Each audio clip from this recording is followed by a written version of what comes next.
Selamat pagi anak-anak. Kita sekarang akan membahas tentang tema 7, subtema 1.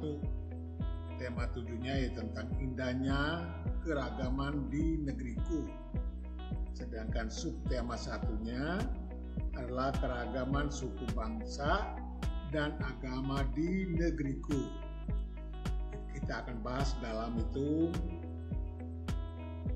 pelajaran 1, 2, dan 3. Nah anak-anak semuanya sehat-sehat kan? Oke, biar semuanya sehat sehingga kita bisa mengikuti pelajaran dengan baik. Sekarang kita dengan bahasa Indonesia, yaitu mencari arti kata sulit dalam bacaan. Membaca adalah salah satu cara untuk menemukan berbagai informasi dari suatu bacaan. Untuk mengetahui arti sebuah kata, kita dapat mencari dalam Kamus Besar Bahasa Indonesia atau disingkat dengan KBBI. Langkah-langkah untuk mencari arti sebuah kata dalam KBBI sebagai berikut. A. Menemukan kata dasar dari kata yang akan dicari maknanya. Contoh, kata keragaman. Kata dasarnya adalah ragam. Carilah pada kolom huruf R di dalam kamus tersebut. Jika kata yang dicari sudah merupakan kata dasar, maka langsung saja cari kata tersebut. Misalnya kata slogan atau adat, ya, slogan dan adat. Setelah menemukan kata ragam, barulah kalian mencari kata keragaman pada bentuk-bentuk turunan dari kata ragam. Catatlah artinya dan pahami dengan membaca bacaan lagi setelah mengetahui artinya.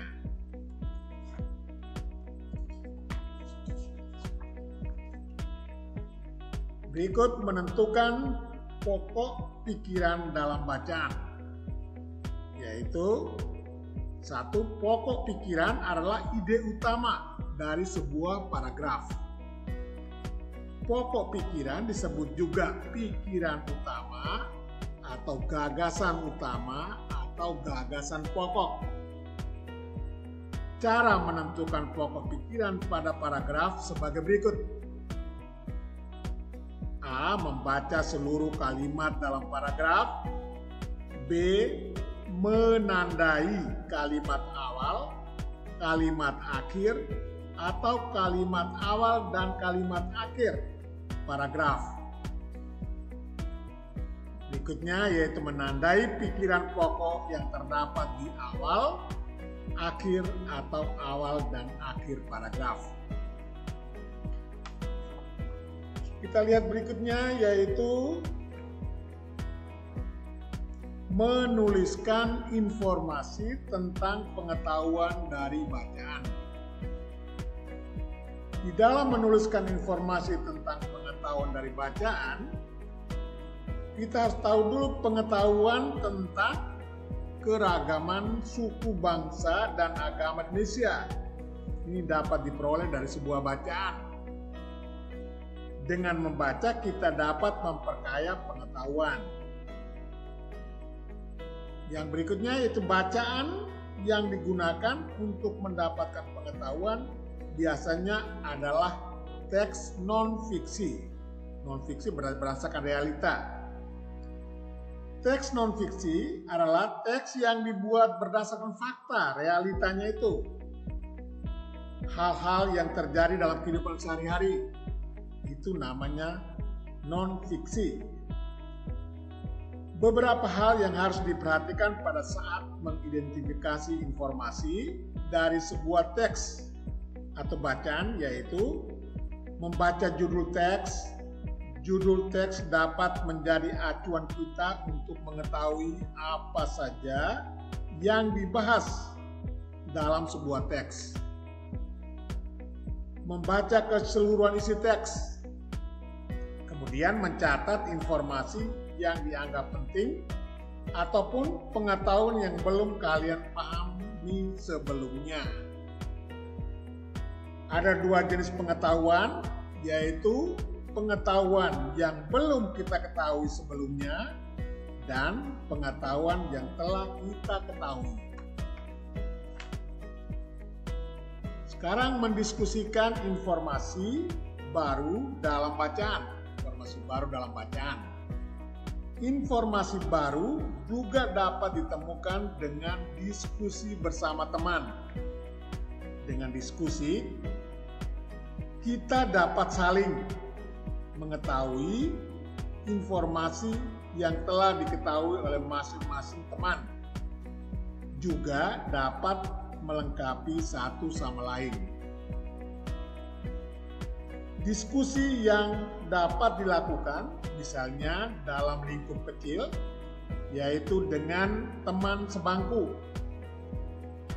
Hal-hal yang perlu diperhatikan saat menentukan informasi baru dalam bacaan adalah kecermatan dan ketelitian.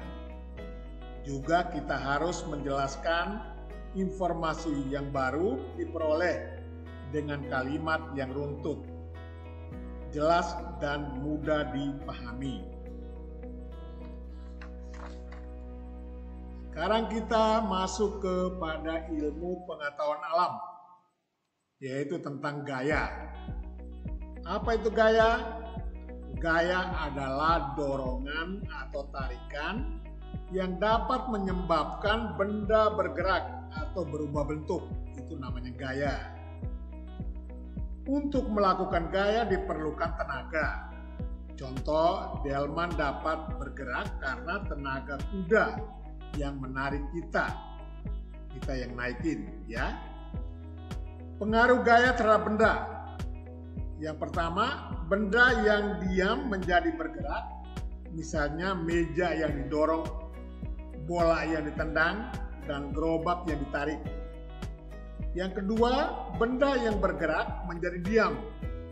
Misalnya sepeda yang bergerak tiba-tiba direm, lama-lama sepeda akan berhenti. Yang ketiga, benda dapat berubah bentuk. Misalnya saat kalian menekan plastisin, maka akan berubah bentuknya. Kemudian yang keempat, yaitu benda yang bergerak dapat berubah arah. Misalnya saat bola menggelinding lalu ditendang, maka arahnya akan berubah karena gaya yang diberikan berupa tendangan tadi. Nah, contoh gambarnya bisa kalian lihat itu gaya menyebabkan benda diam menjadi bergerak. Lalu ada lagi gaya menyebabkan benda bergerak menjadi diam. Kamu lihat situ, gaya menyebabkan perubahan bentuk benda, lalu gaya mengubah arah gerak benda. Sekarang kita lihat yang berikutnya, yaitu macam-macam gaya. Gaya mempunyai banyak jenis sesuai dengan sumber yang melakukan gaya. Yaitu ada gaya otot.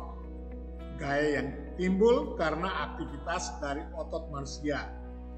Misalnya seorang yang mengangkat ember.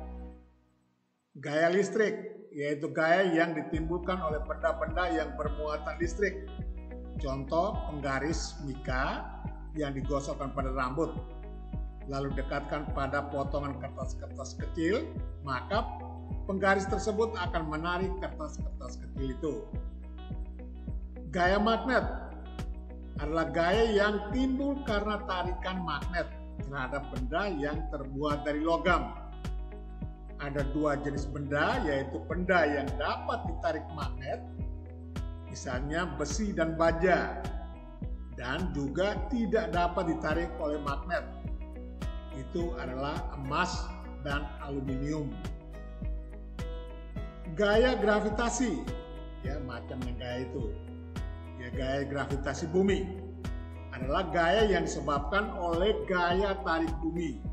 Misalnya saat melempar bola ke atas maka bola akan jatuh ke tanah. Nah itu karena tarikan bumi, makanya jatuh ke bawah. Kemudian gaya gesek, yaitu gaya yang timbul ketika dua permukaan benda saling bertemu. Gaya gesek dapat menghambat gerak benda. Semakin kasar permukaan suatu benda, maka semakin besar pula gaya gesek yang ditimbulkannya. Misalnya, gesekan ban mobil dengan permukaan jalan aspalnya itu.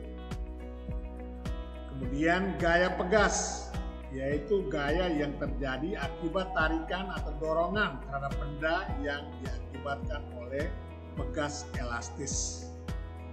Misalnya, ketapel dan karet gelang.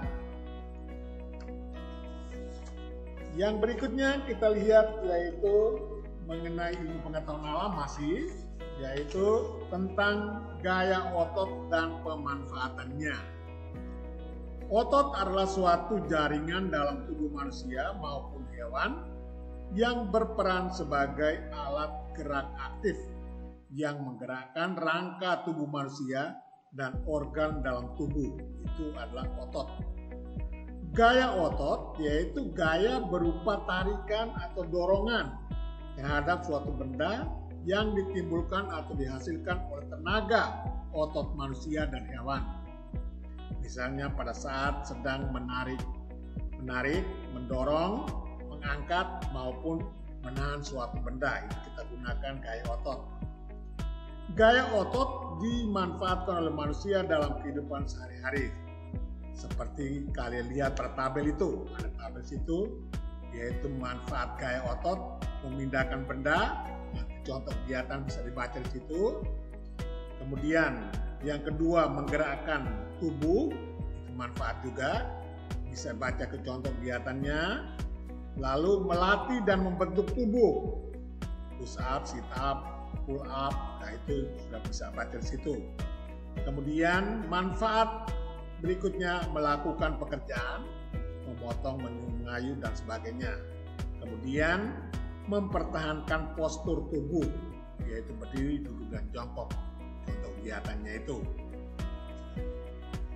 Sekarang kita lihat berikutnya yaitu tentang seni budaya dan prakarya, SBDP, yaitu menyanyikan lagu apuse dengan tempo dan tinggi rendah nada yang tepat, ya. Yaitu caranya menyanyi yang benar adalah memperhatikan tinggi rendahnya nada dan tempo pada saat menyanyi. Sedangkan tempo adalah cepat atau lambatnya sebuah lagu dinyanyikan. Jadi mau dinyanyikan lambat, mau dinyanyikan cepat, atau sedang, itu adalah temponya. Tanda tempo ditulis di sebelah kiri atas notasi lagu. Nada adalah bunyi yang teratur. Nada mempunyai bunyi yang rendah dan tinggi. Nada dapat dituliskan dalam notasi angka. Suku bangsa Papua memiliki salah satu lagu daerah yang sangat terkenal, yaitu lagu Apuse. Lirik lagu Apuse menceritakan kisah perpisahan seorang cucu dengan kakek dan neneknya. Nah, itu berikut lagunya, bisa kamu lihat itu ditulis dalam bentuk notasi angka maupun notasi balok. Yang berupa gambar itu adalah notasi balok. Kalau yang berbentuk itu angka itu ya notasi angka. Itu kalian sudah, paling tidak kalian sudah mengenal lah, ya. Kamu lihat yang di situ bagian atasnya ada moderato. Moderato itu adalah tanda temponya. Itu tempo sedang, ya. Moderato itu sedang. Kemudian yang 7 sama dengan do itu berarti nada dasarnya. Atau do sama dengan si, sama saja. Do sama dengan si, atau di situ ditulisnya pakai angka 7 sama dengan do. Berarti tingginya si itu adalah bunyinya do. Kemudian kamu lihat di situ, dia pun transkripnya itu bisa kamu baca di situ, lagu Apuse itu, ya. Bisa baca untuk tingginya Apuse kokondao, gitu ya. paling tidak kamu sudah tahu. Oke, kita berikutnya yaitu berikut lagi yaitu mengenai kita dapat menuliskan syair lagu apuse ya dengan memberi tanda sesuai naik turunnya nada pada setiap suku kata lagu tersebut. Tanda yang dapat dituliskan adalah dengan menarik garis naik, rata, atau turun seperti yang kamu lihat pada contoh itu. Itu namanya garis melodinya itu. Jadi yang kamu lihat garis yang pertama itu dia naik agak sedikit menurun, lalu naik lagi, agak sedikit menurun, ya, menurun lagi, kemudian naik sampai naik ke atas, sampai juga terus ke atas. Nah itu berarti kita nyanyi juga sama. Apuse kokondao arabe sorendoreri. Nah itu geraknya seperti itu, tinggi nadanya itu kalian harus nyanyinya secara baik, bukan asal menyanyi. Oke, kita akan memasuki IPS.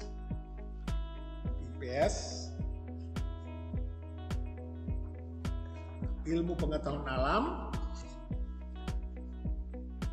Ilmu pengetahuan sosial, IPS, ilmu pengetahuan sosial, yaitu faktor penyebab keragaman masyarakat di Indonesia. Kenapa kita itu beragam-ragam, ya? Ada suku ini dan sebagainya. Kita lihat faktor penyebabnya, yaitu pertama, keragaman yang ada di Indonesia dipengaruhi oleh beberapa faktor. Sebagai berikut. Yang pertama, letak geografis. Indonesia terletak di antara Samudra Hindia dan Samudra Pasifik, serta antara benua Asia dan benua Australia. Nah ini yang letak geografisnya. Letaknya yang strategis menjadikan Indonesia berada di tengah-tengah lalu lintas perdagangan dunia. Pengaruh para pedagang yang datang ke Indonesia adalah menyebarkan agama, adat istiadat, kebudayaan dari negaranya. Nah, hal ini kita dalam menerima itu masukan dari negara-negara lain tentang budaya, agama, dan sebagainya harus secara selektif. Jangan asal terima saja. Kemudian Indonesia merupakan negara kepulauan. Indonesia adalah negara kepulauan yang terdiri dari 13.446 pulau. Biasanya satu pulau bisa bersatu menjadi kesatuan suku bangsa.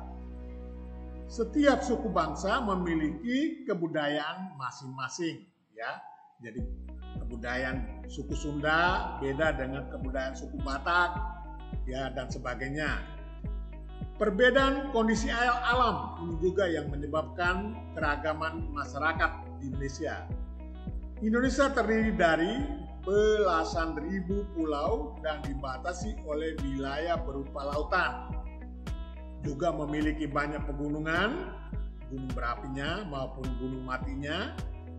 Kondisi alam ini mempengaruhi keragaman masyarakatnya dalam mata pencaharian yang berbeda-beda. Ada yang bertani, berkebun, nelayan, peternak, pekerja pabrik, membuka usaha perkantoran, dan lain-lain. Yang berikutnya, faktor penyebab berikutnya yaitu keadaan transportasi dan komunikasi. Kemudahan sistem transportasi dan komunikasi akan memudahkan masyarakat dalam berhubungan satu sama lain. Bahkan sekarang Presiden Jokowi itu membangun transportasi itu di mana-mana. Kamu lihat itu infrastrukturnya yang dibangun, sampai ke Papua saja jalannya yang bagus, hampir merata semuanya, ya. Sebaliknya sarana transportasi dan komunikasi terbatas, maka akan menyulitkan hubungan dalam masyarakat. Kondisi ini yang menyebabkan adanya keragaman.